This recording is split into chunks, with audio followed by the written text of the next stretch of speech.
I will now call the meeting to order. Thank you all for being here, and those that are watching at home, thanks for watching. Good evening. Notice of a public meeting of the City Commission of the City of Brownsville pursuant to Chapter 551, Title 5 of the Texas Government Code, the Texas Open Meetings Act. Notice is hereby given that the City Commission of the City of Brownsville, Texas, in accordance with Article 5, Section 12 of the Charter of said city, will convene a regular meeting on Tuesday, March the 3rd, 2020, at 5 p.m. in the Commission Chambers on the second floor of Brownsville City Hall, Old Federal Building, located at 1001 East Elizabeth Street, Brownsville, Cameron County, Texas. Would everyone please rise for the invocation and the Pledge of Allegiance? Let's pray. Father God, we thank you for this nation that we're so blessed to be a part of. And Lord, we know that at election time, our highest human authority are the voters. So we ask you to lead and guide them in this last hour and a half of voting. And Lord, we ask you to lead and guide Remy Garza, our elections administrator, and every election worker here in Brownsville and around the nation for a clear, concise, accurate, and efficient vote count. Here today, we ask for a special blessing on our mayor and all of our city commissioners and everyone who presents anything for the best for the city of Brownsville. And we ask all this in the name of Jesus Christ. Amen. Now we'll have a short moment of silence when we can add our prayers to what's already been spoken.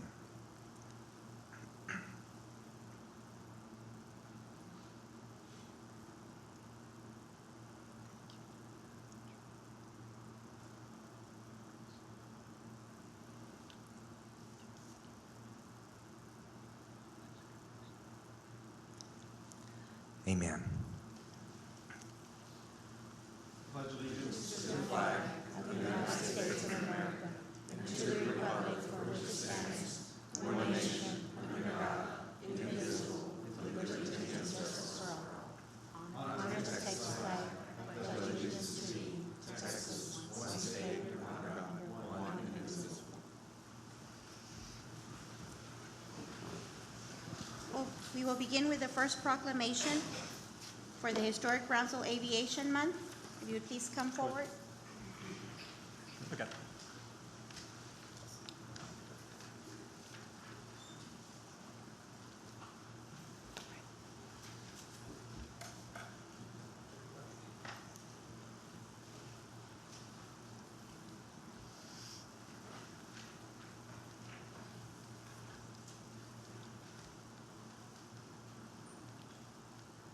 Well, good evening. A proclamation of the City Commission of Brownsville, Texas, declaring the month of March 2020 as Historic Brownsville Aviation Month. Whereas on March 9, 1929, the Brownsville International Airport was formally dedicated, a celebration noted by many as an outstanding achievement and an international event of great significance. An estimated 20,000 individuals gathered to commemorate the airport's opening and the very first load of airmail from Mexico City to Brownsville. It was on this historic day that Charles Lindbergh arrived in Brownsville after a flight of 5 hours and 38 minutes. Carrying 500 pounds of mail, he was greeted by American aviation pioneer Amelia Earhart and fellow aviators Captain Ira Ecker, Captain Frank Hawks, and Colonel W.T. Johnston. Whereas 87 years later, on October 28, 2016, over 100 guests, including city and state officials, community leaders, and local residents, joined the City of Brownsville and the Brownsville South Padre Island International Airport for the new airport terminal groundbreaking ceremony. The groundbreaking ceremony inaugurated construction of the new airport terminal, slated for completion in the fourth quarter of 2020. Whereas March 9th, 2020, marks the 91st anniversary of the formal dedication of the Brownsville South Padre Island International Airport, with the City of Brownsville continuing to make history with the construction of a new passenger terminal to better serve the travel needs of Brownsville's residents and visitors alike. Whereas the Brownsville South Padre Island International Airport has demonstrated robust growth in both the domestic and international sectors, with total number of passengers arriving and departing growing by 90% over the last 15 years and forecasted to grow another 40% by 2035. Whereas aviation plays a critical role in Brownsville's economy, citizens, businesses, industries, and government agencies depend on aviation, often as a primary mode of transportation for travel, medical services, shipment of goods, and tourism. And whereas with over a century of unique history dating back to 1913, Brownsville Aviation has, in the past as in the present, and will in the future, play a vital role in serving the transportation needs of the United States and the world. Now, therefore, we, the members of the City Commission of the City of Brownsville, Texas, by virtue of the authority invested by the charter of said city, and on behalf of all our citizens, do hereby declare the month of March 2020 as Historic Brownsville Aviation Month, and further encourage the citizens of Brownsville to celebrate aviation as a unique resource in our community, and always remember to fly Brownsville. Done on this, the third day of March 2020. Congratulations.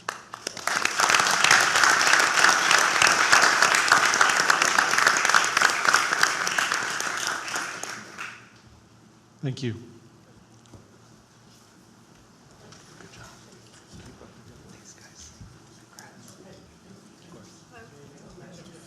Congratulations.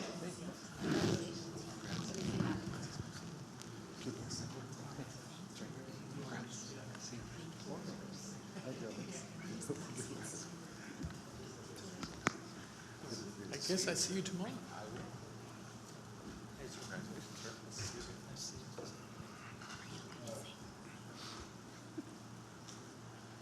So, Honorable Mayor and Commissioners, I'd like to thank everyone for the proclamation. On behalf of the airport, its airport board, and the employees at the airport, we appreciate the recognition of the significance of aviation in the community. Not that it goes without saying, that we are constructing a new terminal.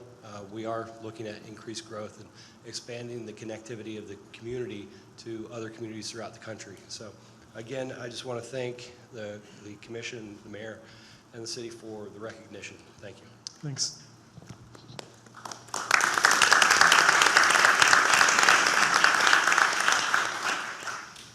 The next proclamation we have is from Mr. Rodney and Cassandra McClanahan. Y'all please come forward.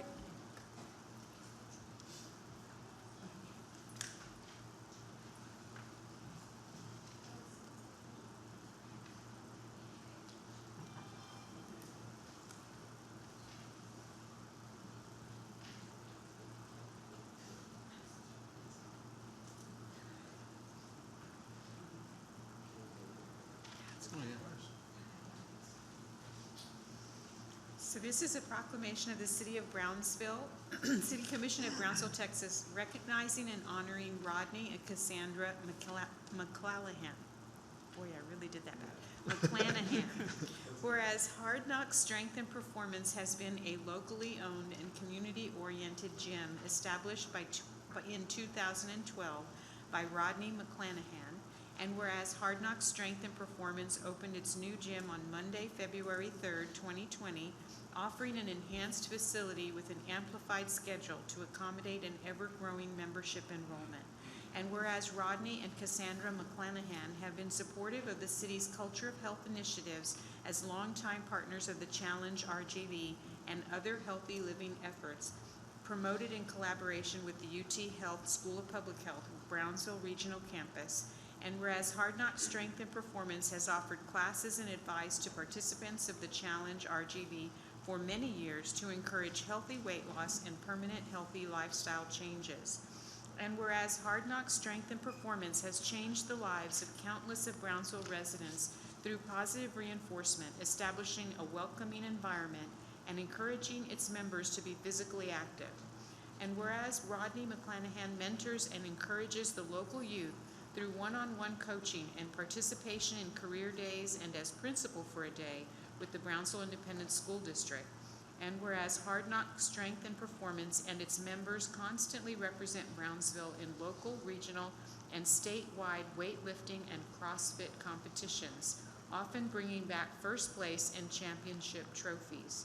Now therefore, we, the members of the City Commission of the City of Brownsville, Texas, by virtue of the authority vested by the charter of said city, and on behalf of all of our citizens, do hereby recognize and honor Rodney and Cassandra McClanahan, and encourage the residents of Brownsville to celebrate their contributions to our community through living a healthy lifestyle. Done on this third day of March 2020, signed by the Mayor and the City Commission.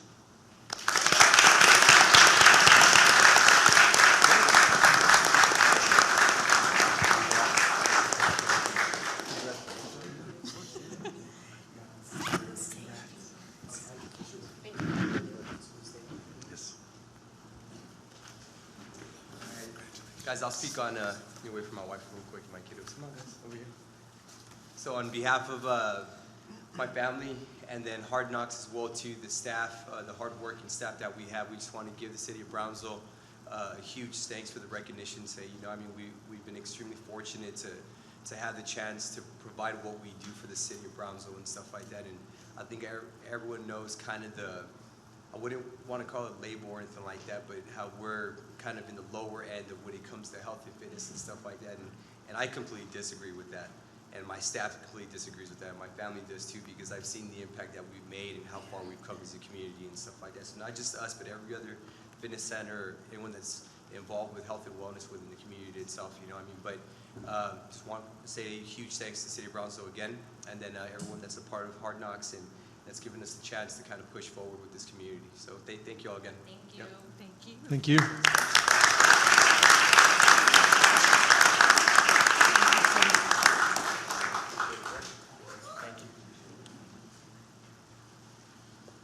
Next, we have the public comment period. First, we have Ms. Reba McNair.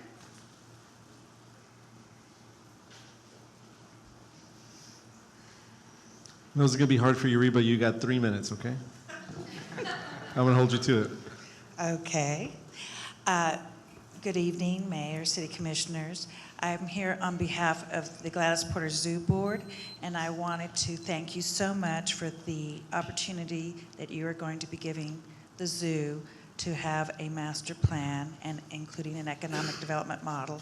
And we're very excited because obviously the zoo is the linchpin of the Medicultural District, and we have visitors between 400 to 500,000 people a year visit the zoo, and usually from every state in the union and many places from many states in Mexico. And we have a wonderful visitor experience, and with your help and with your generosity and with your foresight, we know that this plan will make the visitor experience much more exciting and interesting, and will only draw more people to Brownsville, to the zoo, to the Medicultural District, and they'll fill the hotel rooms and be a profit center and help the city with your hotel motel tax. So we really do thank you. I think you are showing great foresight. Thank you so much. Thank you.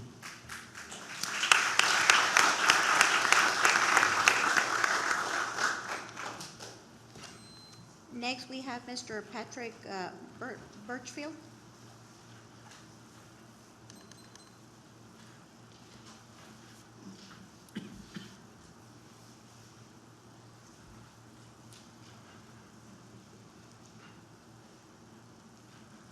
Honorable Mayor and Commissioners, thank you for this wonderful opportunity. As I near this November 50 years at the Gladys Porter Zoo, I was there for its birth. It's aging gracefully, and I'm thrilled to be here for its rebirth and help to move it into the future with your help. As a landmark conservation education facility here in South Texas, a major tourism attraction, a major quality of life amenity, the zoo will help keep people in our community thriving and happy and create a wonderful family experience. The zoo equally is a perennial economic engine for the Brownsville and some surrounding communities. The Gladys Porter Zoo is world-class. It must continue to reinvent and improve itself to keep pace with our current state of zoos and aquaria internationally. To keep that status, I wish to applaud the mayor, city staff, the commission for their forward thinking in wanting to keep our zoo great. Thank you so much for the opportunities you're helping us with, and we guarantee one of the best zoos in the country, if not the best, with your continuing help and support. Thank you so much. Thank you.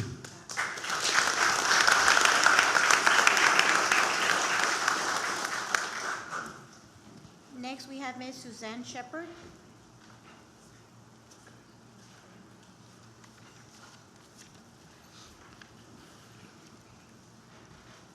Good afternoon. My name is Suzanne Shepherd, and I am also on the board of directors for the Gladys Porter Zoo. And I want to thank you so much for your consideration of the funding for the master plan project and the new otter exhibit. The zoo will soon be celebrating its 50th anniversary, and what better way to celebrate the anniversary than focusing on the future of the zoo, ensuring that it is here for current generations and future generations alike, growing and thriving as it brings enjoyment to everyone that visits. And this can't be done without you.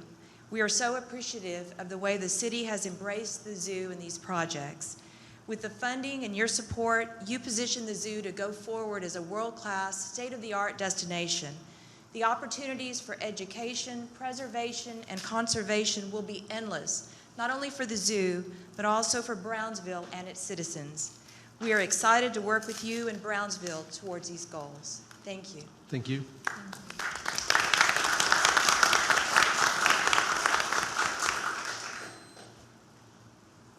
Next, we have the work sessions. Historic Preservation Plan update.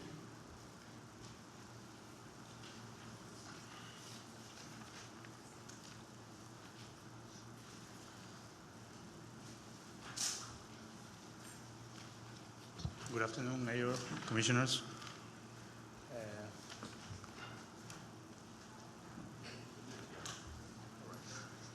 Mayor, members of the Commission. This is your 2020 Historic Preservation Plan we have before you. We are going to give you a little bit of background on how we arrived at developing a historic preservation incentive program. And it's more of a program than it is a plan, even though in your ordinance it's considered a plan. It's a historic preservation incentive program.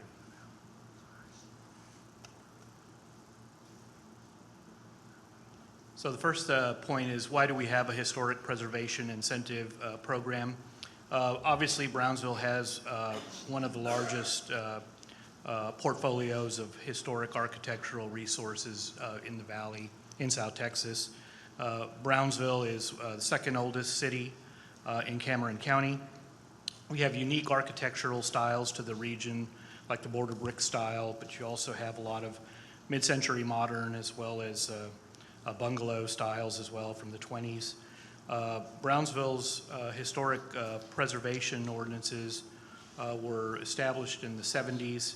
The tax incentive program was actually implemented in 85. In 85, is that correct? And was developed with the purpose of incentivizing the maintenance, repair, and rehabilitation of historic buildings and properties. And how does a historic property qualify for the incentive program? One can either go through the National Register of Historic Places designation process, and those are incorporated into the plan if they're granted that designation, and they must be 50 years old. You can go through a state designation process, and if you are granted a state designation, you are also automatically incorporated into the incentive program.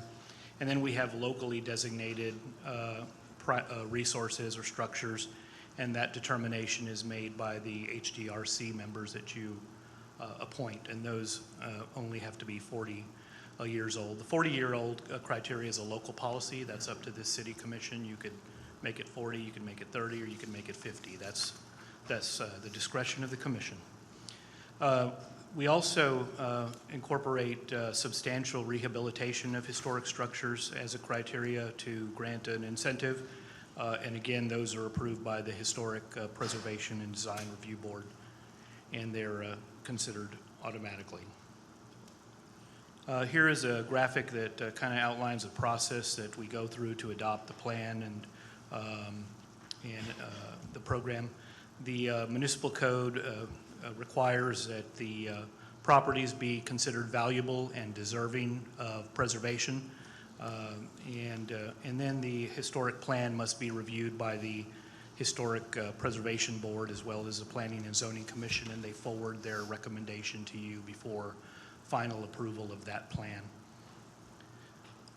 The historic, what's in this particular preservation incentive plan, it includes 95 properties. 15 of those are national, 21 are Texas, and 32 are local designated historic structures.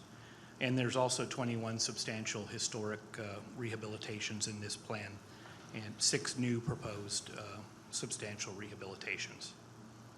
So what will the 2020 incentive program cost the general fund? The total incentive package is roughly $95,000. And below are some of the examples in the images that show properties that have benefited from the incentive program. The one on the left, the Tudor style single family, is an interesting one. That's part of the CDBC's acquisition and rehab and restoration and then disposition to a affordable family program. And certainly that's CDBG eligible activity as well as home, so it's a great program. And the others are just some of the more traditional restorations that are enjoying tax exemptions as well. So for this plan, the staff's recommendation is to approve your 2020 historic preservation plan. To address some concerns with the structure of the code or the ordinance, we're proposing that the commission create an ad hoc committee to review the code with us and work with the Historic Preservation Board, perhaps a couple of members from the Preservation Board and one from the Planning Commission. This is a zoning ordinance, so we would want representation on any type of review ad hoc committee from the Planning Commission. And things that we would review in that plan, hasn't been reviewed in a while, would be to take a look at what are the eligibility requirements, what are the condition of structures required to be included in the plan, the age requirement, are we on point or not? I think we're now 1970 structures are eligible for a consideration as historic, which doesn't seem that old. Review plan criteria for qualification and review the number of years a particular property is eligible. Right now, some are limited and some are not limited, and so once again, we could review that policy issue and determine if the commission desires to go in a different direction. And with that, we'll take any questions the commission might have. Could you go back to the slide, the other slide? No, yeah, the last one, that one. So you're talking about potential topics for the ad hoc committee, which are to review all these eligibility requirements and different requirements. So my question is, has anyone looked at the properties that are currently listed to see if they're in compliance with the existing plan? And if so, when was the last time? Sure. So that's the part of the responsibility of the department and our Historic Preservation Office. We go through and make sure they're compliant with the standards that are established in the ordinance. We've had 31 structures removed due to non-compliance in 2019. And that was the last major change to the plan and removal of parties that did not comply with the requirements. So there was a review of those properties and they were determined to be out of compliance? That's correct. What are the criteria used to determine that? Well, we would go back to the criteria established in the program, and let's see here. If I may, Mr. Ross, because I had some knowledge of that, because I think I may have still been chair. I had just finished being chair of that because I was there for about 8 or 9 years. The properties were removed. Some of those properties were removed. There was a lot of properties that were deemed out of compliance. Some of that had to do with maintenance. Some of that had to do with just the overall condition of the property. The purpose of this particular program is to incentivize the historical preservation and to promote the owners actually keeping their properties up. There was a lot of properties that had not been kept up. So the Historic Preservation and Design Review Board actually looks at this once a year. The plan's approved once a year. It used to be December when I was there. But every year the board would go through it, look through it, and determine whether or not to approve the plan add certain properties, remove certain properties. But there was a comprehensive review in 2019 that deemed that those 31 were out of compliance. So then we can assume that the ones on Schedule A, B, and C are all in compliance? That's correct. They are, according to your criteria? I mean, mainly or approximately, I would say that the condition is probably the best they can get. Okay, so then what I'm hearing is there could be some that aren't. There could be some that could be at least enforced a little bit more, but past policies were trying also to balance the importance of the houses with the tax exemptions to be received. Who has the discretion to make that determination or that waiver or whatever you're The referring to? the current ordinance gives that discretion to the HPO. Is there an appeal process if somebody, like one of the 31 property owners, doesn't agree with the fact that they're out of compliance? What's the appeal process? That's presently in the ordinance. They're given a time, 2 months, to appeal to the Historic Preservation Board. Did any of them appeal? No. Last year they Did they know they could? Yeah, of course. They're- We sent a letter saying 60 days to be in compliance, and they didn't do anything at all. Okay, and so it's a workshop. We have item number 10 that's going to be considering the plan. Correct. So in this item, I don't see, it doesn't seem to be complete. For example, Chapter 94 taxation article exemptions. It starts on E, and E refers to B, which are the benefits that are allowed. So is there a reason for that? Why it wasn't included? What is it referring to? Sorry? Okay, so item 10, there's a plan that you're having us adopt. And Where's the plan? plan is omitting under Chapter 94. It refers, in addition, each primary local site benefited by Section B of this section, but Section B is not included. It starts on E. So we don't have enough information to determine whether to pass this because we can't make an analysis of the Yeah, sorry. benefits. Okay, we try to summarize this ordinance. The matter that the section 9457 says is that the national and state designated houses have a 100% of tax exemption. Then you go into primary, and primary is a 50%. And then the other one that is remaining is the substantial rehab, that is again a 100%. So I do think that... All I'm getting at is it's incomplete. That's the point. And you want us to pass it, and you're here telling us that it needs to be reviewed and revised, and you're coming to us at a deadline when this has to be submitted to the Cameron County Appraisal District, and we don't have complete information to make an informed vote. I have a question. Oh, I'm sorry, go ahead. So Juan, I remember not that long, well, a little bit ago, when Commissioner Portillo was still here, you made a lot of changes to polish this whole plan. I remember it was under great disarray before you came to the city of Brownsville, and you did a lot of work to get it together. When was that? More or less? 2013? No, I started on 2016, so what I tried So to... maybe 17 or 18? 2017, I tried to explain in a different way because everything was mixed. It was mixed on every single designation. It was mixed. The public entities already exempted with the private, and that was a mess. I mean, nobody understood anything. So the first step was try to separate both of them. So initially, public entities were already exempted. Indeed, there's no sense at all to include in this list those entities.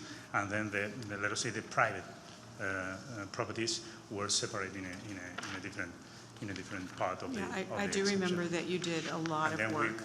we have just worked a little bit every single year. We were not very popular the last year because we cut all I do these kind of remember that too. exemptions.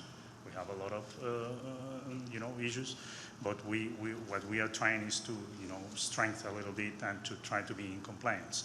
Maybe I forgot, I don't know if it is there or not, but the section 9457 explains the different kind of exemptions, and it's simply substantial rehab, national and state get the 100%, and primary got only the 50%. And so these changes that you did quite well, as I recall, because I remember the state of what it was like before that, can be changed at any time, updated? Yeah, absolutely. Or is there some standard of care, so to speak, that a city should do this every 5 years, every 10 years, or is it really up to the city? Oh, if you mean the survey, well, every single, for example, survey, that has to be... No, I mean updating these policies, as you've suggested, this ad hoc committee, is that something that should be done every so often? And if so, how often would that be? Really what is happening is that all the historic preservation aspects are moving very fast through the cities, so they are implementing not only the corresponding surveys, but the ordinances as well to be aligned. So that's what is happening. And also, just for clarification, Commissioner, every year the plan gets approved and That's what I updated thought. by the by the board. That's what I was that's right. getting to. Okay, So these, thank you. I guess 5 pages, or actually it's 3 pages. Wait, hold on. That's what they're asking us to approve tonight. So does that mean the rest of the other plan that was previously in place is not going to be approved, or it's no longer valid? So Because you only have like 3 sections included in this.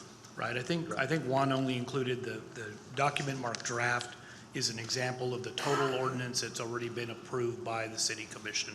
Previously. Previously. Okay, but you're asking us to And so approve this. the plan element, which is actually more of a list of properties that have met the criteria of the adopted ordinance for consideration for exemption. But And you that's didn't- just the following 4 You didn't pages. list the criteria here, I don't think. Or is that the 348, the next section?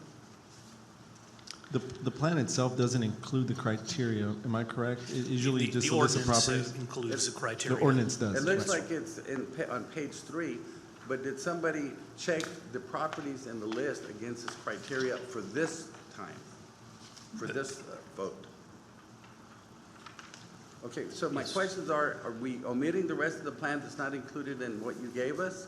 And the second question, did somebody check those criteria on page 3 against the properties on the list? No, sir, the ordinance is still completely adopted as adopted by a prior commission. Again, that one sheet is merely informational. The plan, which we're calling a plan, is the list of eligible properties that are in compliance with the ordinance, and the staff is recommending that those properties be granted exemption. So the vote tonight will be on everything contained in that plan, even though it's not included here. No, sir, it's just the list of properties.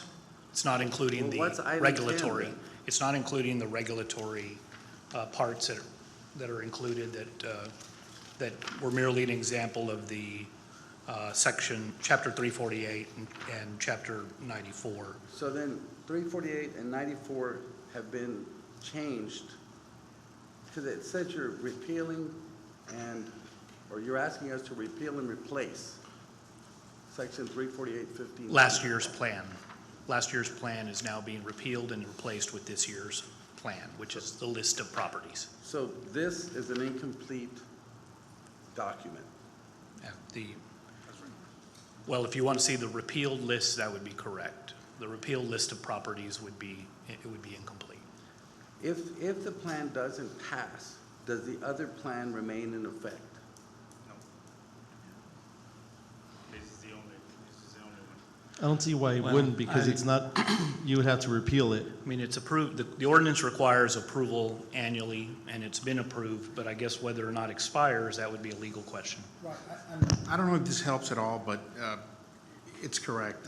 348-1500, what we're repealing, the plan basically consists of the list of properties that meet the criteria of the ordinance. So by repealing and replacing 348-1500, all you're doing is replacing last year's list with the updated list. So all the other items that were included in the original packet were for illustration. as to the criteria that they apply to the list of properties. So the list of properties that you now have in front of you is the list of properties that met all that criteria. And the plan itself, it's only that list of properties. By replacing 348-1500, you basically make mention that you're no longer considering 2019's list of properties as the plan adopted by the city of Brownsville. You're adopting the plan with this new current list of properties, which is the 2020. So the plan is only the schedules that are listed for Correct. The 1, 2, schedules. and 3 of the items for individual consideration, that is the plan? Correct. So the way that they've been parceled out into 3 different items is to avoid any possible conflicts, so that whatever you all choose to vote on tonight, that will become the plan that you will subsequently, in number 10, vote to adopt. So the plan doesn't include any of the criteria or anything? So Well, the criteria- How do you apply the criteria if you're not passing a plan that has the criteria in it? Because the criteria is in the ordinance, and the ordinance is intact. They're not seeking to redo the whole ordinance. They're just seeking to modify 348-1500, which basically adopts the plan that you vote on tonight. So the criteria is the ordinance which is in place, and that hasn't changed. Okay, section 348-1500 is part of the ordinance? Correct. Okay, so we're amending the ordinance. You're basically saying this list of properties we're hereby approving, and now that is 348-1500. So whatever you vote on tonight will be the historical plan of the city of Brownsville. But it's only a schedule of properties. So Correct. where does the plan come into play? Well, the plan is that these are the properties that meet the criteria, and these are the ones that they're recommending you approve for inclusion into the historical plan. If it helps, maybe I could look into see about. Well, I think the word plan is maybe confusing. It's It should just be misleading. list, maybe, right? That's really it. So we could probably do some work in that regard. If y'all request for me to do that, I'll look into simplifying that aspect of things so that maybe they're a little more clear. Okay. Any other questions? Well, if we're talking about suggested changes for the future, there's 4 things I would like that for me are rather difficult to comprehend. If the state requires that a building be at minimum 50 years old, but we have a city ordinance that says 40 years or above. I mean, I realize that that's what's in effect right now, but I think it might be wise to streamline it and bring it together. I agree with that. I don't think there's actually any that are even less than 50 that I'm aware of. Well, Wait, Substantial rehab. Is that the one in Korea? The one in Sunshine Road. Okay, right. The Belton? the other thing is that you're wanting us to amend, repeal and replace section 348-1500, but it's not even included in the package. That should be, It's only Commissioner, because that would be. 1490 and 1512. That's including under number 10, the new language. It should be in your packet under number 10, which is in the public hearing section. Okay, so Commissioner Galansky? I had 4 things. So then another thing is, if we're going to start giving or incentivizing preservation in different areas of town, then really what's our intent? Are we trying to concentrate? I mean, our buildings are beautiful, but if they're here, there, and everywhere, does it really have the impact that we're trying to go for? You know, like there are certain parts of Brownsville that are historical. There's plenty of houses over 40 years old in Southmost, and I don't know that. Well, it'd be nice if they also qualified for these historical, like if my district also qualified for some of these historical exemptions. So I'm just. Maybe we need to think of, do we want to concentrate the downtown area, West Brownsville, where it's normally historic, or do we really want to start incentivizing any preservation of any building that's over 50 years old? It's just something that we need to decide as a group. Third, if I understood correctly, there's there's properties that get the federal recognition, and so it doesn't matter if they're in poor condition, they still get the full tax exemption. And is there any way that maybe we as a city can do that? Because basically you're incentivizing people. If you already have this federal recognition, then you don't really have to maintain your property. And then fourth, the one meeting that I went to for the Heritage Board, is that what they're called? One of the things that you were talking about, Mr. Velez, is that one of the options that homeowners would have is to donate their property to the city, and they would have to give money in order for the city to take that. Is that really something that we as a city want to do? That was one of the options given to the property owner who was seeking permission to demolish his property. And so that's something that I would like to review. I know that now it might be too late, but if we could start reviewing those policies and really decide as a group what it is that we want to do, what goals we're really trying to achieve. Yeah, I'm not familiar with that last one. I'm not sure what she's talking about as far as a donation to the city. It really was a mitigation to a demolition permit and proposals for mitigation to demolishing a historic structure or removing a historic structure. In that particular case, the property owner had several proposals. One of them was to move the historic structures to another city nearby.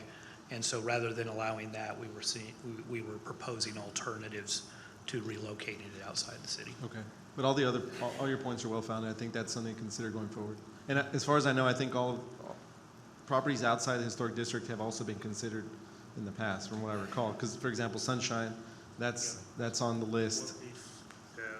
I think the Neutra at one point was. If you play with Google Earth and you just change the timing to 1962, you would see Brownsville, what was built in Brownsville. It was absolutely the whole southmost and up to Central Boulevard, and even little roads, the crossroads were very important, and you see there also houses.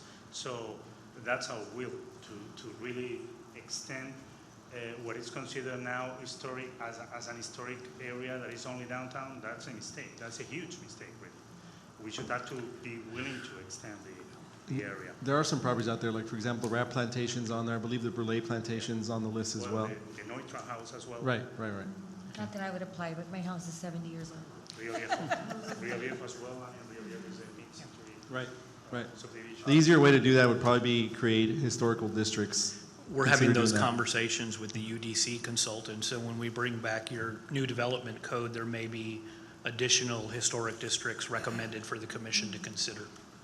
Going back to the hearing that that Commissioner Galonsky mentioned, were those buildings that they were trying to remove considered or determined to be contributing buildings to the historical district? There's actually 6 structures on 2 lots. One of them was considered to be contributing, but the other 5 are all 1900 architectural styles, bungalow type development. Were they considered contributing? Because that's what's stopping him from doing what he wanted to do, to remove them, right? So they're not contributing, the other 5? We have studied very well this area. This area was owned by the Shields family, and these are the only, let us say, the last remaining properties in the area. So what it happens is that the one in the corner that is a contributing building probably was built at the beginning of the 19th century, the 20th century. That's a vernacular and still has its original siding. If you want to see a similar house like this, would be the Lucena house that is just beside the Cuero. That's the kind of house that we have in the corner. And in the other corner that is very representative, you will find a bungalow that is beautiful, probably from the 1910s, 1915s. So those are, that last house is not contributing, but as you know and the ordinance allows, you can simply change at any time the contributing, let us say, designation by simply gathering with the Historic Preservation Board, taking the decision and submit to the rest of the But if it's commissions. not already determined to that, then y'all shouldn't have any business telling him what to do with his property, right?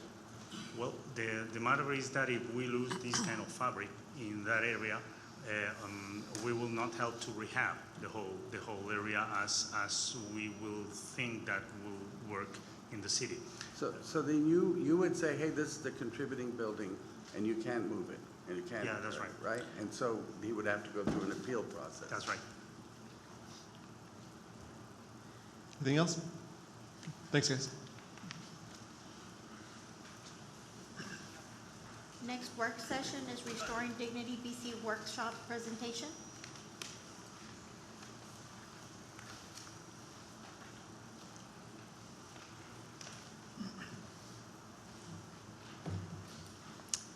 Good evening, Honorable Mayor and City Commissioners. I'm Luis Murillo. I'm a design manager from BC Workshop. And today I'm here to present the Brownsville City Design Studio Restoring Dignity for the Homeless Research Initiative Final Draft. Last year, 2019, the BC Workshop, in collaboration with the City of Brownsville, we started this research initiative regarding the topic of supporting a research initiative that seek to address the needs of those experiencing homelessness, specifically in the downtown area. So to that,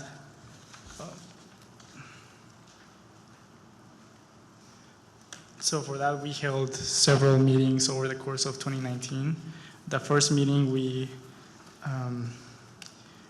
had several guests representing the City of Brownsville, local social service organizations, business representatives in the downtown area.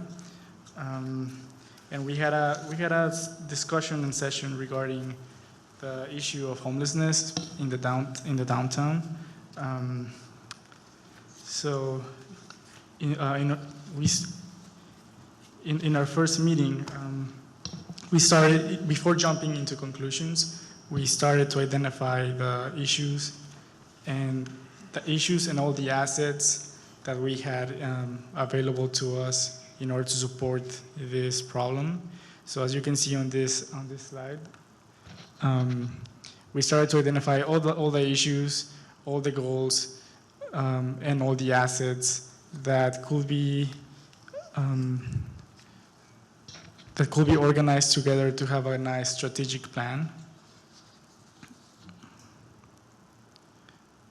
On meeting number 2, we started to categorize all those issues, goals, and assets. So as you can see, we categorize those issues into 3 main issues, which is 1, mental and physical well-being of the population. Number 2 will be the lack of community understanding and support due to social stigma. And the last one will be the lack of access to basic services and activities. Now, those 3 main issues have what we think is their main goal. So the main goal for mental and physical well-being will be providing homes and shelter to all the homeless population.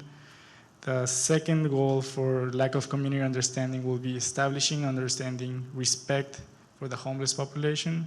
And the last one will be more accessible support and services, either short-term or long-term. So having the issues and goals identified, we also started to identify the assets that we have right now available to us here in the city. And we have several different organizations such as Good Neighbor Settlement House. We have church groups, Ozanam Center, medical assistance. We have Tropical Texas, Behavioral Health, Valley AIDS Council.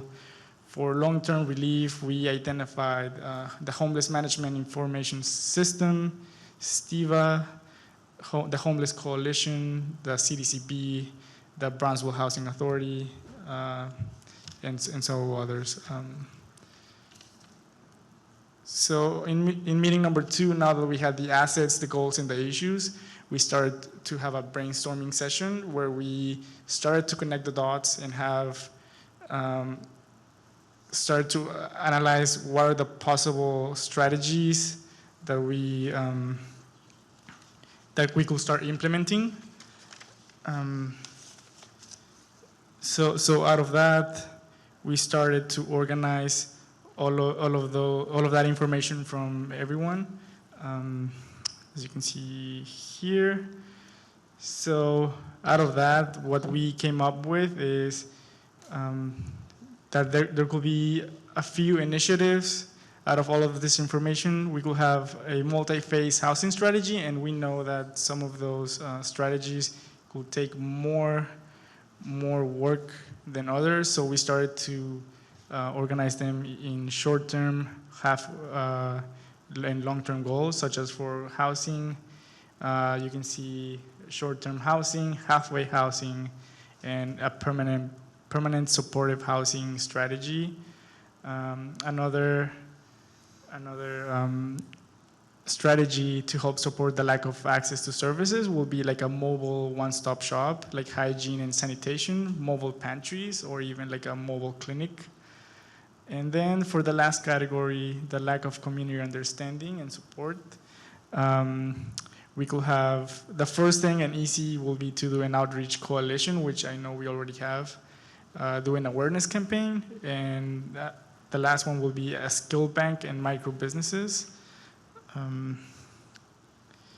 So we started to go more in depth into how we could implement these strategies. For example, short-term housing, we started to identify the how, the who, and the where, and we started identifying who will be those partners we could potentially partner with, such as the Brownsville Housing Authority, the CDCB, the Friendship of Women, halfway housing, again, the who, the how, and the where, and then for permanent supportive housing, the same thing. Regarding the category for hygiene and sanitation, again, how, who, where. We have some examples from other cities, some successful examples from other cities, such as in the image on the right, the Lavame, which is a mobile hygiene clinic, which gives the homeless population a sense of respect and dignity for something such a basic needs, such as just getting a shower and going to the bathroom. Mobile pantries, I think you guys you have seen this throughout other cities, and I think we have seen this in some points of this of the city also here. And mobile clinics, this is something that has been implemented in the valley as well. And then for understanding and engagement and outreach coalition, we identify who could those potential partners be: EMS, Good Neighbor Settlement House, church groups, etc. An awareness campaign. This is an example from another city where to give some sort of dignity and humanizing our homeless population, they get a portrait image and they get their story shared so that people have some respect for them. And last one, a skill bank, micro businesses, getting the opportunity for this, for the homeless population to get back on track, back on their feet. And as you can see, we started to map out all of the assets we have here in downtown, and also like where the homeless population hubs, they gather the most. So I guess that's it. So the main reason I'm here is our 2019 research ends with this draft, but we would like to keep the momentum going. And as you know, you guys are you have decision makers in the city. So we would like to know if you have any feedback or any comments regarding how to move this forward. I have a couple of questions. That meeting, can you go back to the small? Commissioner, we can't hear you too. Can you go back to the small housing solution? Yes. That one. Wait, the short-term housing. Yes. Okay, so when was the first meeting? In June or July? The first meeting started probably in September or September. October. Yeah. And then December, there was that follow-up. Yeah, it was. And by then, y'all had come up with these concepts, right? Yes, yes. And that was in December, which was when it was pretty cold, right? Yeah. And so we know that there's the Ozanam Homeless Center that's operating pretty nicely with the kind of homeless people they deal with, the Good Neighbor Settlements dealing with the kind of people they deal with, short-term day stuff. And we know that there's this chronic homeless problem right downtown by the bus station that's been there ever since the first meeting when I brought it up to you all, okay? And those are the ones that have mental issues, the very thing that you're talking about. So since December to right now, 3 months later, what have you done with the help of the city to alleviate and, for example, implement that little plan, the short-term housing? Because we know there's 3 buildings the city has right there where they're at, right? So what efforts have you made to get those people out of the freezing weather and into that little building with some cots that can be, I said, we offered to provide them through the Ozanam Center, right? So what has the city done to assist you to implement that plan? No, that, I guess nothing, so that's why we're here. Okay, so that's why they got to be cold all winter, and they're still out there, right? And those are the main problem. So what's your plan, other than telling us, and I applaud you for all the research you did, because I did see all those different things, and there are very good ideas. They just need to be implemented. Yes. So the easiest way to have gotten that to a good start during the cold weather was to get them into those buildings so they would start having a little confidence and people helping them, because they want to sleep on that sidewalk, right? And there's at least a dozen any particular night around the bus station. So I'm going to ask the city manager, what are you going to do to help implement these problems to get those people off the street? So one of the major outcomes that the plan proposes is to have a coalition created to then implement some of these measures. Okay, wait, hold on. There's already a coalition. There's been 2 meetings, 3, right? And they were all there, and they all have these ideas. I want to know what you're going to do to get those plans implemented, not do a new coalition or another study. How are you going to get those people off the street and into some dignity like what they're trying to propose? We would need to get direction from the commission on what strategies you feel, if it's the pods, for example, that you want to see us implement and give them a test to see how they could work. A potential option is to pilot those to see how effective they are, and we have to find some funding to get these strategies implemented. But it would be great if it can happen through the coalition. I think the what coalition. funding you need to open the door and put some cots in there and fix the bathrooms? Well, we have other concerns on the buildings. I think there's some security concerns, what staffing and oversight. It's just thinking through the strategies to see what are some other. We'll give you that. How long are you going to take to do this? We can bring something back to, I think the mayor, one of the points he made is adopting the plan. Right. I think adopting the plan tells us that there's that commission policy direction to see some of these things through, and then from that plan, we can cost the strategies out. And Is then the give you plan a global timelines. plan for all of the stuff he did, or for the immediate problem of getting those people that's where we need- off the street? That's where we need feedback from, because some of these things are obviously long-term in nature. So from a short-term perspective, if we adopt the plan, the commission can give us immediate direction on what do you want to see us implement from that plan on the short-term side. We'll cost them out, and we'll start to, we have a budget amendment coming to the commission on the 17th. So next meeting, you all could technically approve funding for implementation of some of these strategies. Well, what I think we need to do procedurally, and with all due respect, your job wasn't to start implementing things. Your job was to come up with a plan and present it to us. So what I think procedurally we're going to have to do is, and what I've been wanting to do, I'm glad you presented today, because when I saw this maybe last month in DC, because I had the opportunity to meet with Omar. But as soon as I saw it, I thought it was the most reasonable, well put together plan to actually attack this issue. So my thoughts are, the commission, feel free to chime in, but my thoughts are we need to formally adopt this as a plan for the city and immediately start implementing the short-term things that can be implemented as soon as possible. But we need to adopt this as a city first, because your job wasn't implementation. You're kind of just telling us how to do it. It's schematic. So our job then would be to adopt it formally and then start implementing and direct our administration and staff to start implementing whatever can be done short-term. I'm not blaming So I have- Luis. Okay, I'm very proud of his work, and I commended him. Now, our city staff was at all those meetings too. So they don't have to wait to come back and get us. They can be implementing things, short-term things, right away. So I'm not blaming you, Luis. Don't get that. Yeah. I think y'all did a great job.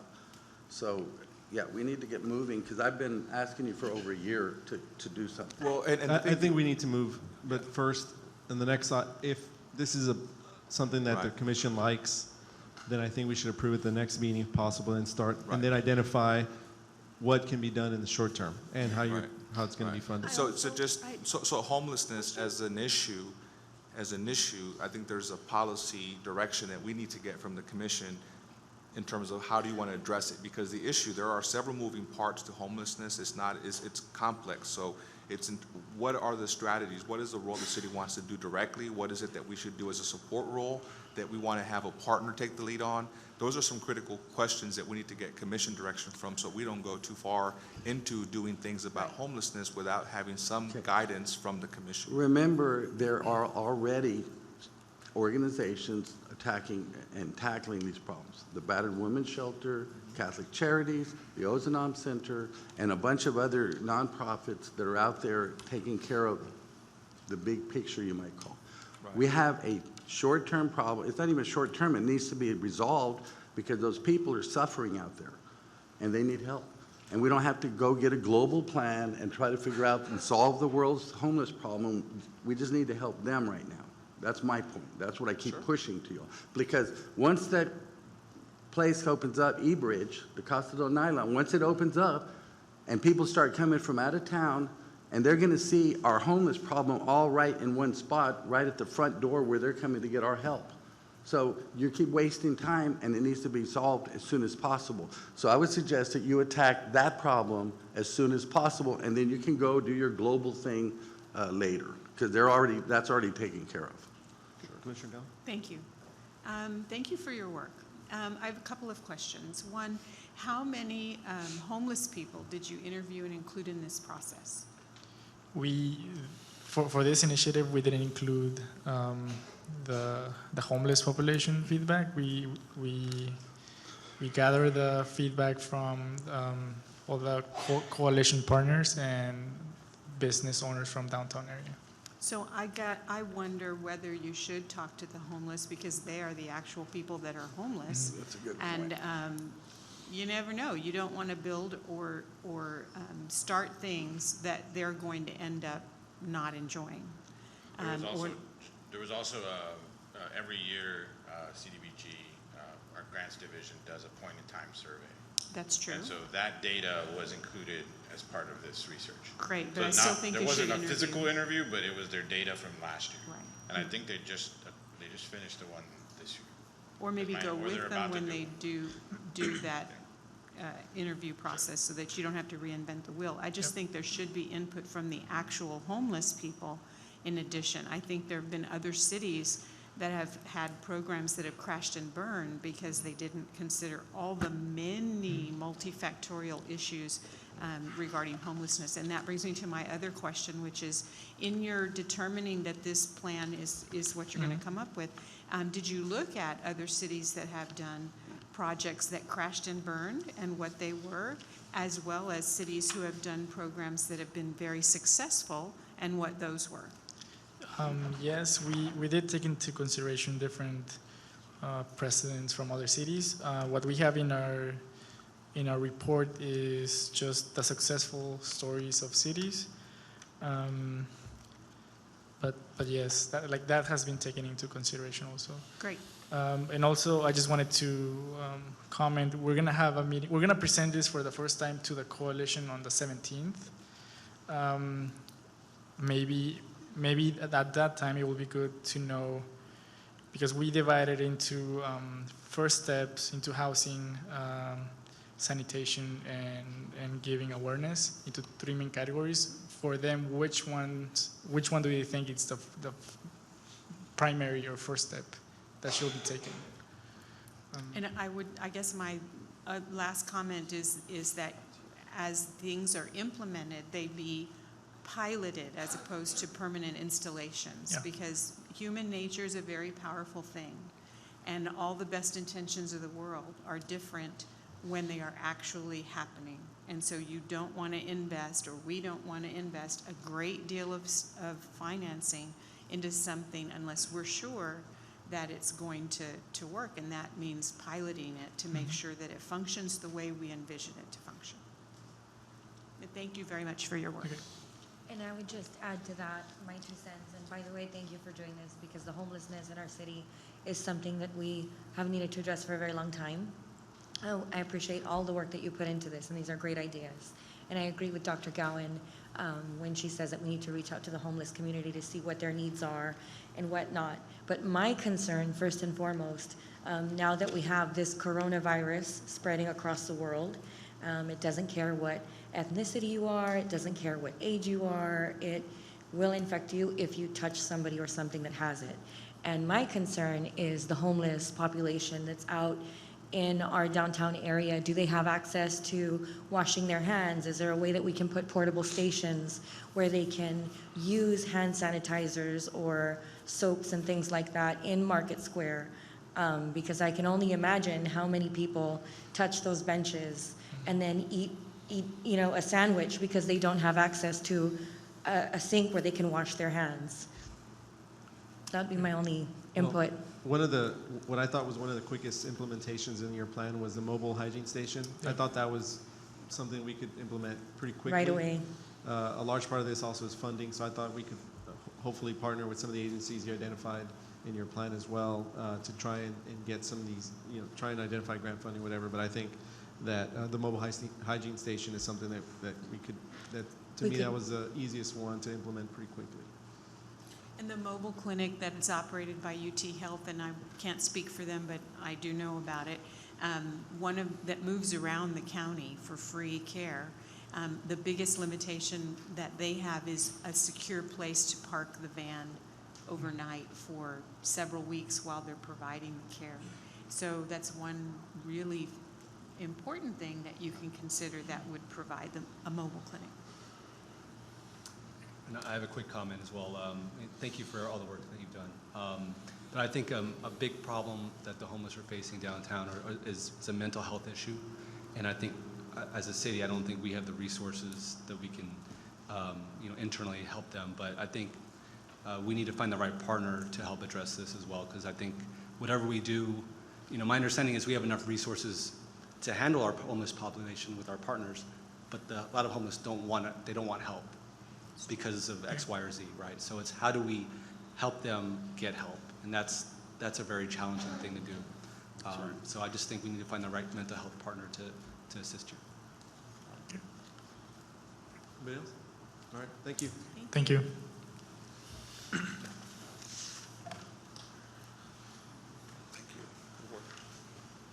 Next, we have consent agenda items. Do you have any motions? Motion to approve? We have a motion to approve in a second. Any further discussion? Those in favor? Aye. Those opposed? Motion passes. Items for individual consideration. Action item number 1, consideration and action to approve the Historic Preservation Plan Schedule A. This is a schedule everyone can vote on. Where's the lists? Which one am I abstaining from?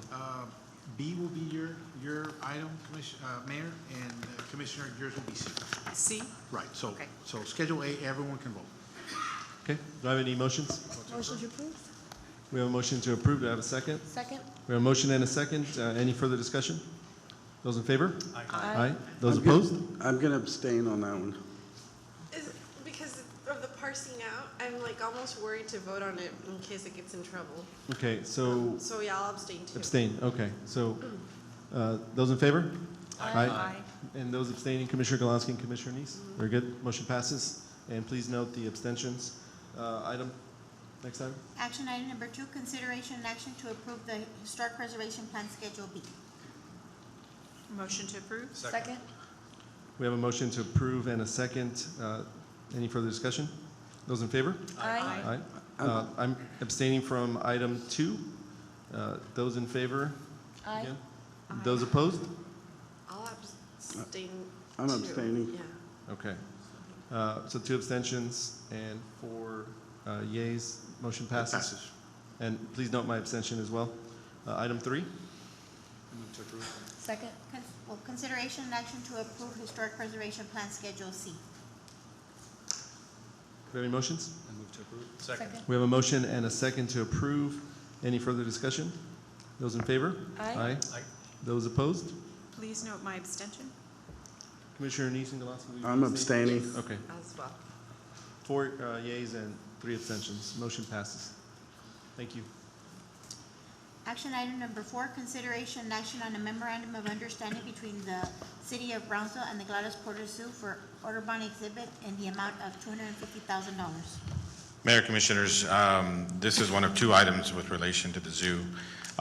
When they approached us, I guess a couple months ago, the ask was for $500,000 for the Audubon exhibit, and we said, well, why don't we take $250 for the Audubon and $250 for the master plan? And so they were amenable to that. They were really excited about the master plan. So this is coming from the CIP budget, and so this is just really to memorialize the funding.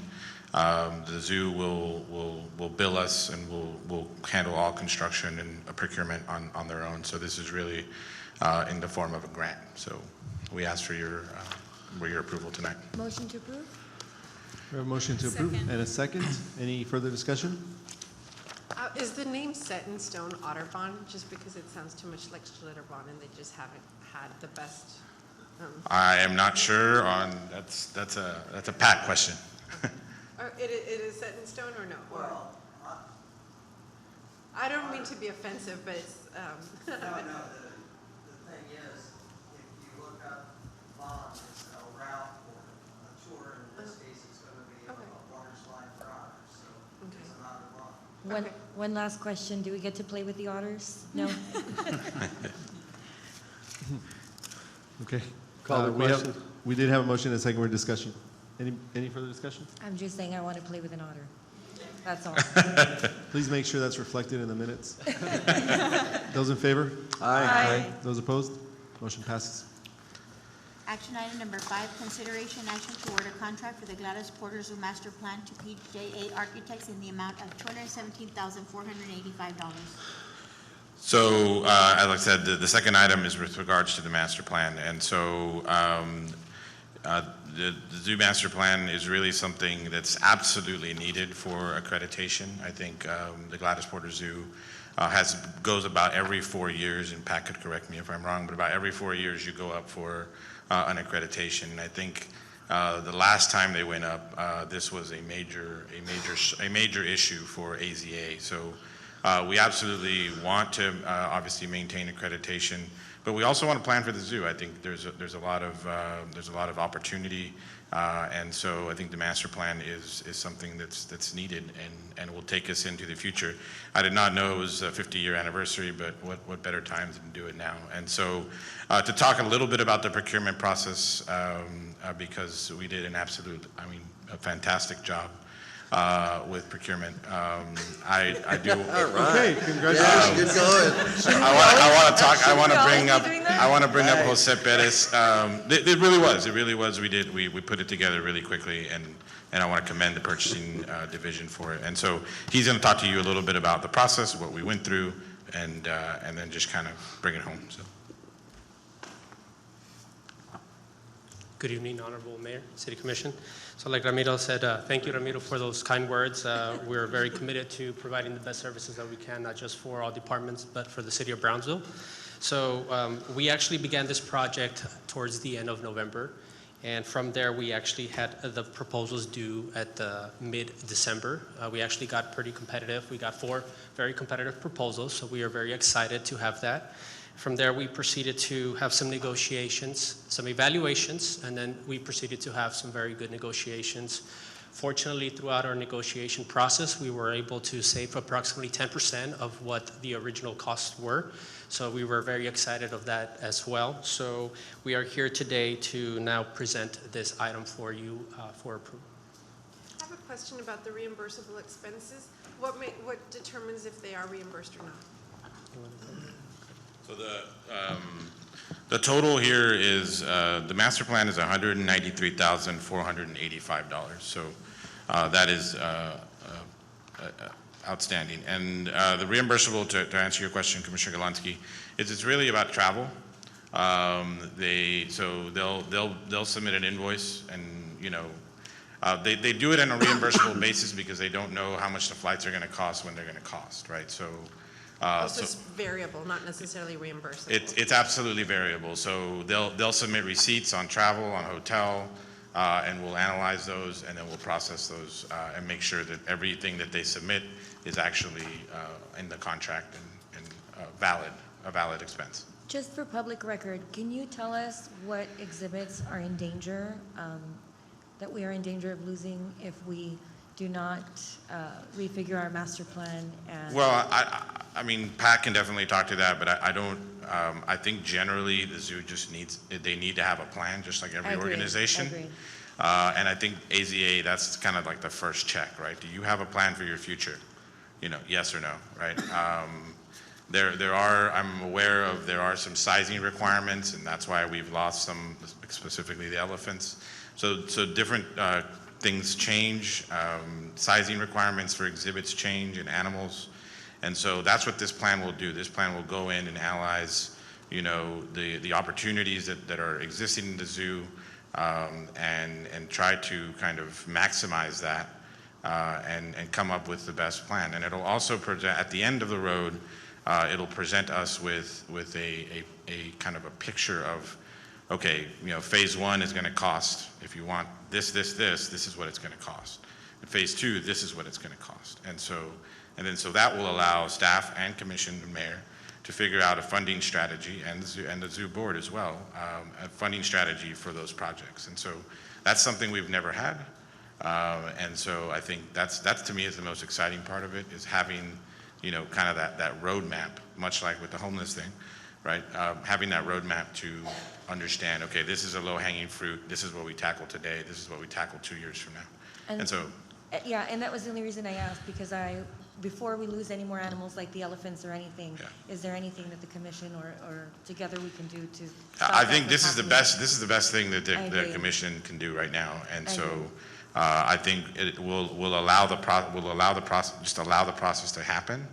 And I think the contract, if I'm not mistaken, says August.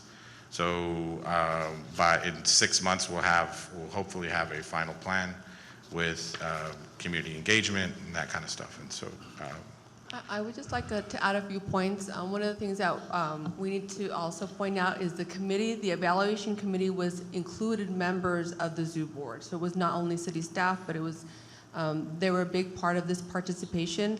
The staff, after determining who was the best and most responsive consulting firm, went to the board and explained and updated the board on the whole process to make sure that they were included. To your point, Commissioner Tetral, regarding what can you do now to ensure that the accreditation maintains, well, you've done that. By approving the Audubon exhibit, that's one of the criteria for accreditation. So by the commission, the mayor and commission approving that, that's a big part of their maintaining their accreditation, having new exhibits. And then thirdly, an important component of this master plan process was including specialized consultants such as zoo advisors and engineering firms that have opinion of probable costs on capital infrastructure costs. What we worry about is, what is this pie in the sky cost of XY exhibit? And so that's the important, it'll have its own kind of capital improvement plan and program by the best in the industry to really define what those real numbers are and how should they be phased out, and if the board should campaign for private foundation and private to help fund those costs. It also includes a component of possible public-private partnerships where we kind of augment augment the resources of revenue and operations to be able to maintain any of these future exhibits. So it's very comprehensive. Thank you. So I'll make the motion to approve if there's no more question. Oh, do you have a question? Second? We have a motion and a second. Any further discussion? I do want to say that the firm that was selected is really impressive. I know they've done quite a bit of work around the world on zoos specifically. So the committee did a great job in selecting this firm. And I'm all about reinvesting in what makes us unique. The zoo's 100% on top of that list, so I'm happy to see this, and I'm happy that the city's taking the lead on it. With that, those in favor? Aye. Aye. Those opposed? Motion passes. Thank you. Action item number 6, consideration and action to award a contract to the Megamorphosis Design for Cannery Public Market in the amount of $52,875. Mayor, City Commission, this is a contract for the Cannery Public Market. And so we entered into an MOU between the Brownsville Wellness Coalition, the RGB Food Bank of the RGB, and us to try to find a future for the Kwanzaa Hut, which is catty corner to the zoo. And so that was the previous commission. And we quickly kind of identified what the project would be. We applied for a Legacy Foundation grant. The Legacy awarded us $500,000. And then subsequently, the commission authorized an additional $250,000. So the total project budget is $750,000 for this project. We have done some work with the U.S. Department of Agriculture to bring the stakeholders together. lay out we already have the interior layout of what this building would be. So that work has been ongoing. USDA unfortunately does not provide 100% design services. They will give us what they've accomplished and what they did, and we want to thank them for that. But now it's really the time to talk about the details, talk about structural, talk about all the things that go into rehabbing a building. And so with that, we've identified megamorphosis. The amount total is $48,750. And there were some $4,125 of additional fees, and that's really windstorm certification that we need, and RAS accessibility inspections once we're done with the project, so that we make sure that it's all ADA. And so for a total of $52,875. Now, if you look at the proposal, there are some additional items on there. We did not entertain those items at this point. I think there's about $40,000 worth of items. Those are really more about trying to make sure that area works cohesively with the Mitty Foundation doing their work. So instead of bringing it before, we're going to go talk to the Mitty Foundation to see if they're willing to cost share some of those costs, because it does impact the whole, let's say, Ringgold all the way to the expressway along Linear Park. And so we're gonna kind of hold off on those and see where those talks go. So tonight, $52,875, and I'll entertain any questions. Yes, Ramiro, I did have a question. That was kind of it. What kind of collaboration was there going to be between Megamorphosis and the architects that the Middies hired? Because I believe they hired another firm. Yes. So is there a planned collaboration already? Do you know? I know you've spoken to the Middies on this, but are they planning to have their architect work with whoever? I mean, Megamorphosis. Yeah. So we're obviously constantly in communication with the Mitty Foundation, and so. They've hired their architect, we've hired our architect. I think there's room for synergy. And then there's the additional services you see are obviously landscape, public art, and signage. And so I've already briefly discussed at the parade, this weekend, briefly discussed a potential cost share, and they didn't really say no. But I just need to confirm that. Thanks. Any other questions? I'll make the motion to approve. Second. We have a motion and a second. Any further discussion? Those in favor? Aye. Aye. Those opposed? Motion passes. Thank you. Thank you. I'd like to thank the ladies from Buena Vida for coming out. I know they were very supportive of this project. Yes, thank you for all your work so far. Action item number 7, consideration and action to award a term contract for the marketing and consulting services for targeted projects involving marketing campaigns for the city of Brownsville for 2 years with the option to renew for 1 additional year with C. Spence Group based in San Francisco, California for contract number MCS-60-0919 in the amount not to exceed $260,000. Good evening, Mayor and Commission. There's some additional information that we'd like to add to the packet item, so we propose to pass to the March 17th Commission meeting. Council, how do we just pass it formally? Do we need a vote on that? We can pass it without having to take a vote on it. Okay, we'll go ahead and pass that. Thank you. Thank you. Action item number 8, consideration and action to award a contract for street rehabilitation for Calle Espacio, Calle Galaxia, West Los Ebanos Boulevard, and El Mar Drive under term contract for rotation list for engineering and surveying services, contract number QES-25-0417 with Half Associates, Inc., Brownsville, Texas, for task order number 61 for a lump sum of $205,500. Good afternoon, Mayor, Commissioners. This is the second contract that we will be asking for a recommendation from the previous meeting. As the streets mentioned, were Calle Espacio, Calle Galaxia, West Los Ebanos, and El Mar Drive. These streets are in District 4. Based on the last meeting, you all had asked for a tabulation of the contracts that were being awarded for our CIP contract. I went ahead and prepared that, and I'd like to pass this out to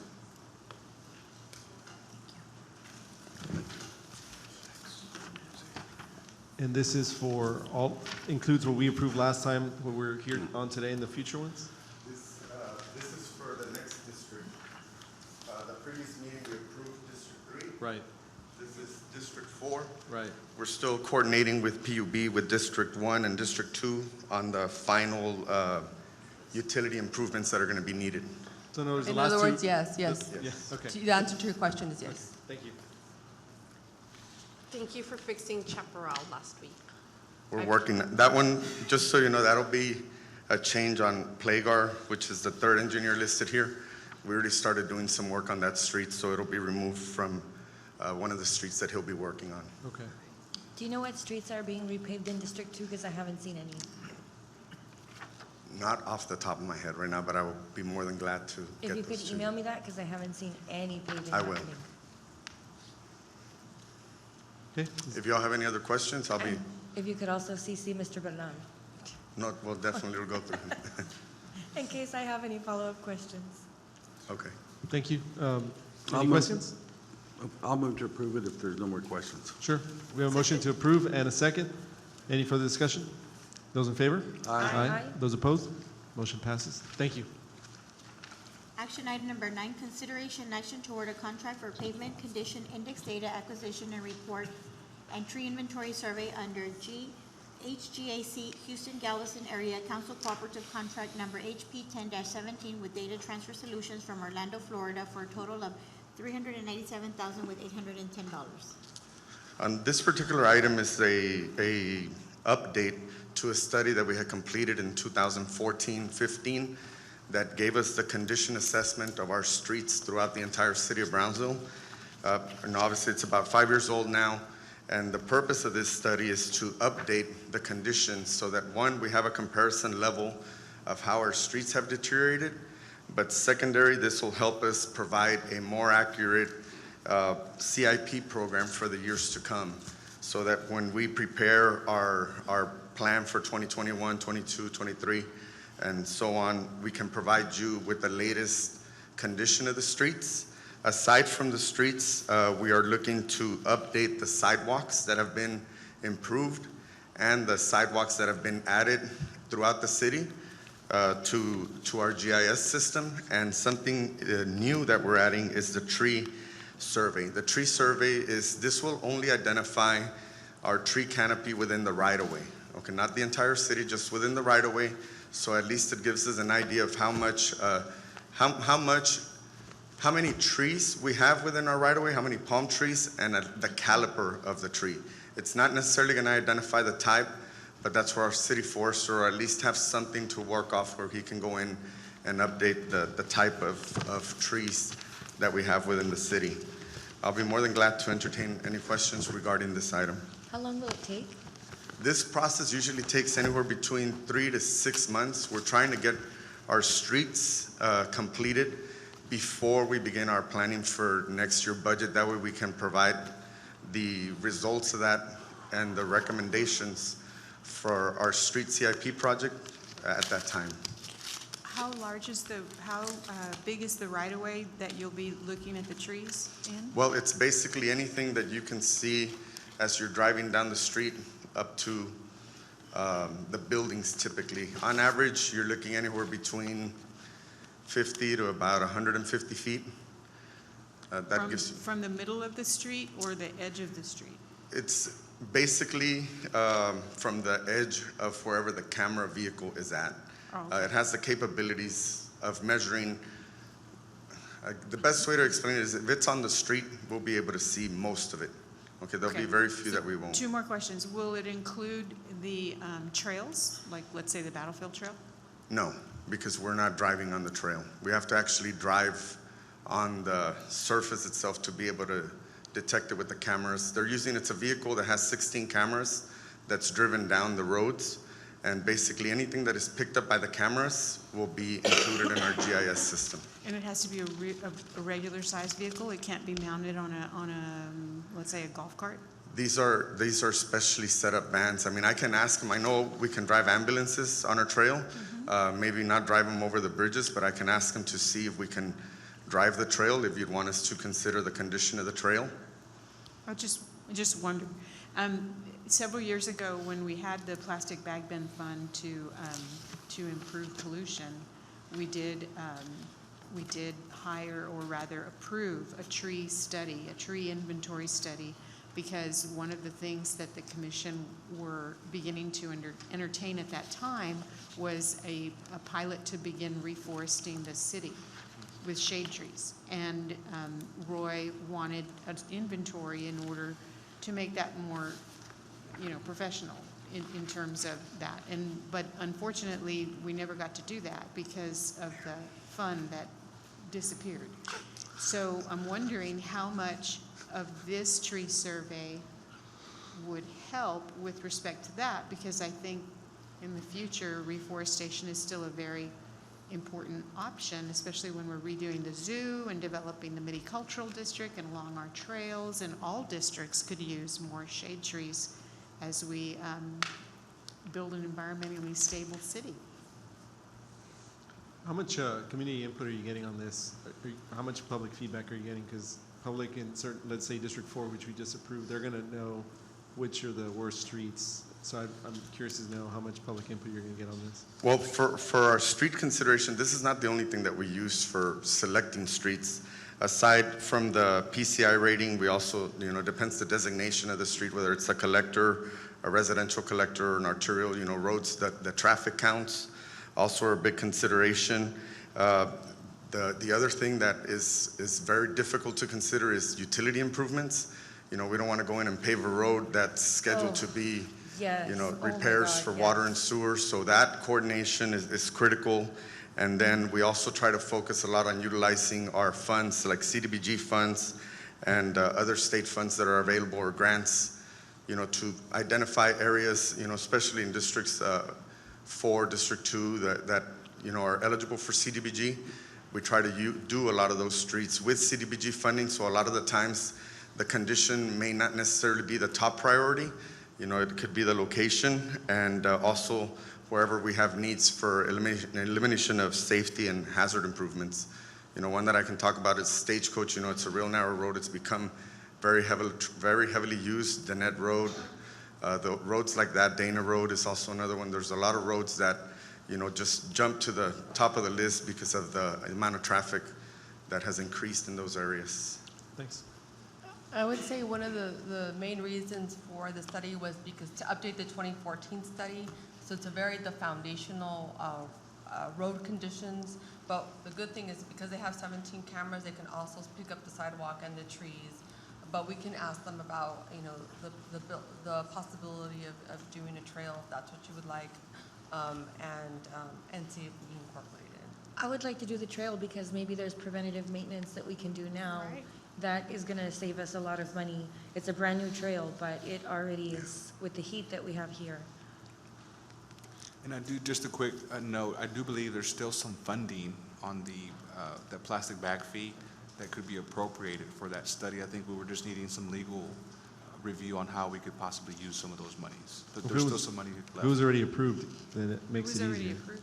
Right. Well, it's just getting past when the fee was preempted by the state. It was just a matter of there was no action taken, so it didn't get forgotten. It just went dormant for some reason.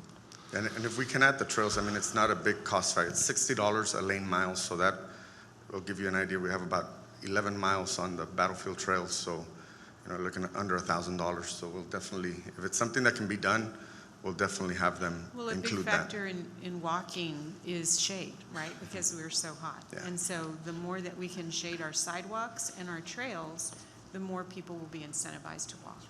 And I have to say, when they redid 7th Street with the oak trees, I was so against your oak trees.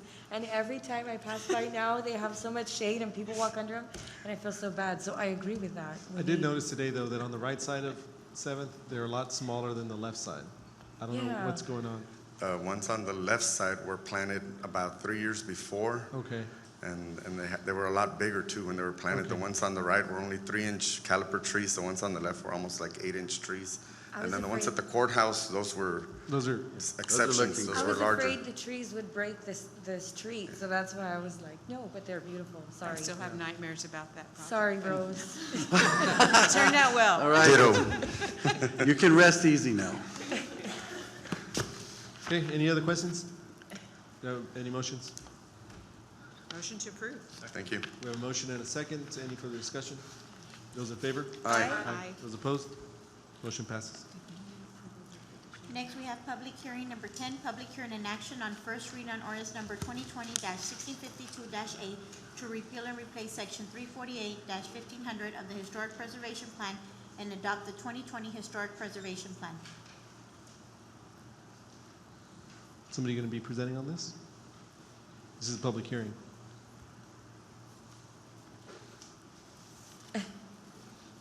I know you pretty much presented already, but because it is a public hearing, do we have anybody in the audience that's here on this item?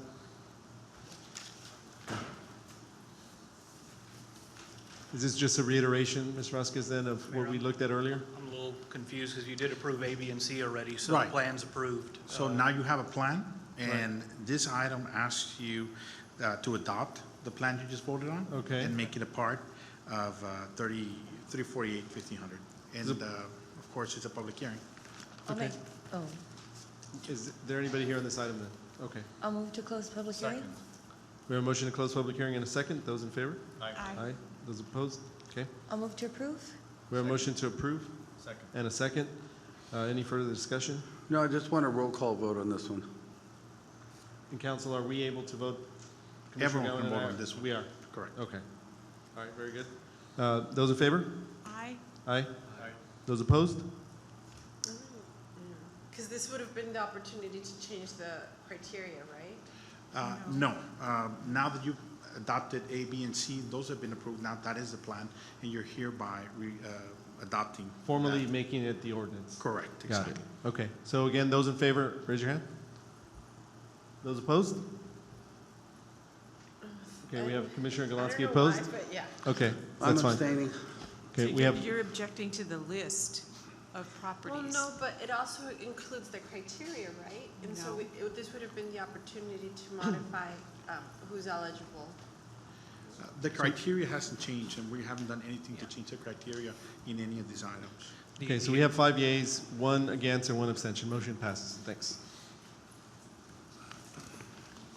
Next, we have executive session. Executive session A, Texas Government Code Section 551.087, Economic Development, to discuss or deliberate regarding commercial or financial information that the governmental body has received from a business prospect that the governmental body seeks to have locate, stay, or expand in or near the territory of the governmental body, and with which the governmental body is conducting economic development negotiations, or to deliberate the offer of a financial or other incentive to a business prospect to wit.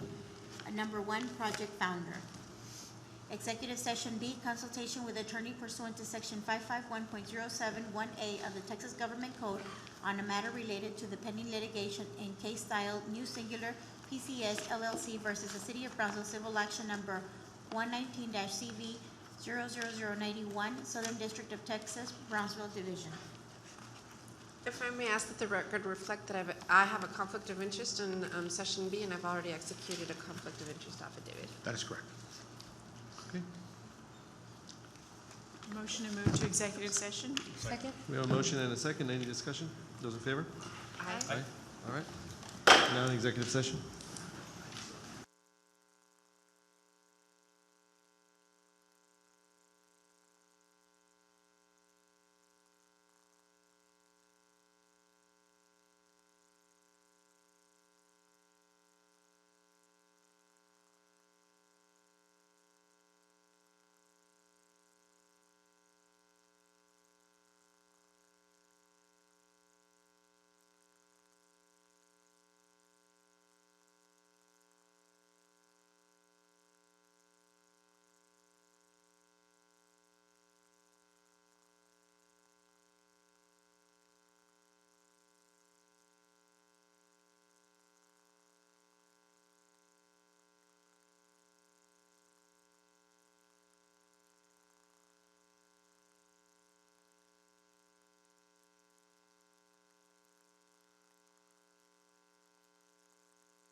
I'll reconvene the meeting. We're back from executive session.